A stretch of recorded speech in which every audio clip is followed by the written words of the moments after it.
কি সুন্দর বাবল। এই মিষ্টু, কি হয়েছে? এই নে টাকা নে। কেন, কি আনতে হবে? একটু দোকানে যা তো। না না, আমি দোকানে যেতে পারবো না। আরে যা, আমি রান্না করতে গেছি, ঘরে গিয়ে দেখি একটুকু তেল নেই, আমি কিভাবে রান্না করব? যা একটা তেলের প্যাকেট নিয়ে আয়। না, আমি যাব না। তাহলে কিন্তু না খেয়ে থাকতে হবে বলছি।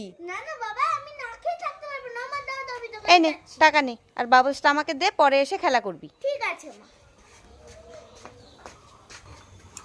মা মা, এই নাও তোমার তেলের প্যাকেট। এই মিষ্টি, তুই দোকান থেকে চলে এসেছিস? হ্যাঁ, চলে দে দে দে, আমি রান্না করব গিয়ে, অনেক বেলা হয়ে গেছে। হ্যাঁ।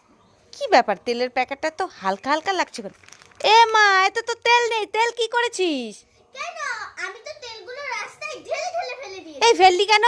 তুমি তো বললে এই বেষ্টু যা তো দোকান থেকে একটা তেলের প্যাকেট আনতে, তাই আমি তেলটা ফেলে তেলের প্যাকেটটাই আনলাম। ইয়ে মা, দিনকে দিন তোর এই বুদ্ধি হচ্ছে, হ্যাঁ? তোর দ্বারা কোনো কাজই হয় না। দাঁড়া, তোকে দেখাচ্ছি মজা, দাঁড়া। এখন আমি রান্না করব কিভাবে, জল দিয়ে রান্না করব, দাঁড়া।